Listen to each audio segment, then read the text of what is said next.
الله د موږ ته معافي وکړي. موږ مروت پته نشته ده چې کومو خړو اوبو اخیستي وو. موږ سړی نه سړی نه پېژندو چې کوم کسان موږ تباه کوي بربادوي مو.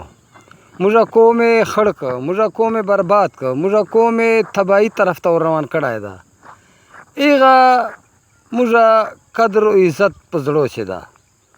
او چې کوم کسان کوم خلک د قوم وقار بلندوي هغه موږ بد رد پسې وایو.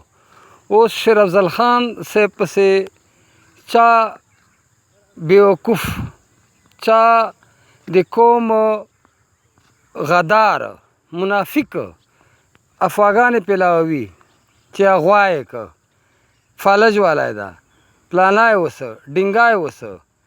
د دا غلطي ده چې د قوم وقار بلندوي. د دا غلطي ده چې دی مروت قوم نه اسمان چې سهیل ستوری جوړوي.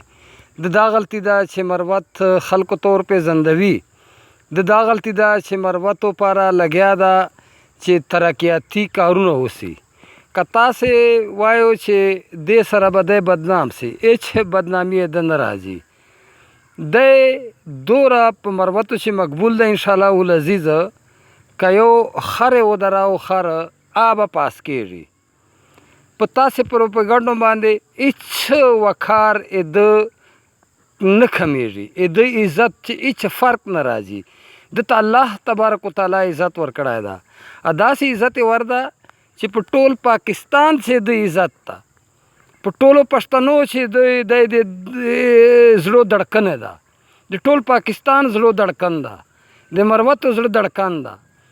تاسې منافقانو د پسې پروپیګنډې کوو، منافقانو تاسې منافقو خلو باندې پروپیګنډې پسې کوو. ظالمانانو څه کوو؟ دا خلک څه کوي تر سره، موږ سره خلک څه کوي مروتو سره، دا موږ څه ورسره کوو. اوس شیر افضل خان غوندې انسان چې وکړې نه بسي پیدا.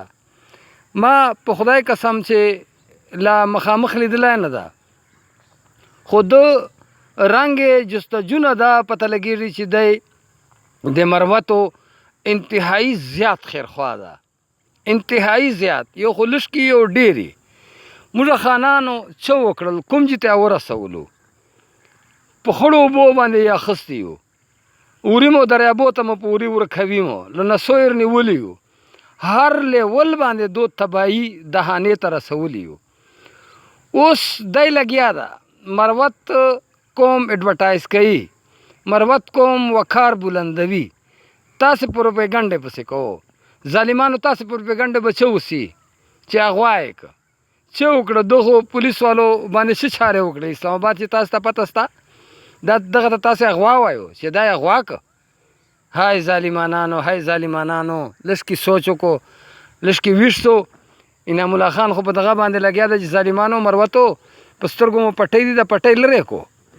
لږ کې خلک وپېژندو چې د قوم خیرخوا څوک ته، د قوم غدار څوک ته، منافقان څوک دي. لږ منافقان وپېژندو، دغه کسان وپېژندو چې کوم قوم په ګټې چې لګیا دي. دی که موږ قدر نه وکړو، دی خو قسم سره درته وایم چې که په پېښور چې ودرېده، که په پنجاب چې ودرېده که نه، دی بیا پاس کېږي. خو ده خو دا دغه نه ده هیله چې یاره ما به ووټونه هیله درېږه، لا څه کېږه، لا څه کېږه. دغو مروتو نه دا هیله نشته ده. ده ته الله پاک دومره عزت ورکړی ده. که دی په کراچۍ چې ودرېده که نه، د بلاول په کلي چې ودرېده، قسم ده ما یقین ده چې دی به هلته پاس کېږي. الله تبارک وتعالی ده ته دومره عزت قدر ورکړی ده. لہذا سې جانونه مه شرموو، سړي سړي ته ګورو، هر چا پسې پروپیګنډې مه کوو. الله دې هدایت درته وکړي. که هدایت مو قسمت چې نه وي، الله رب العالمین مو بیا مځکو لاندې کا. والسلام.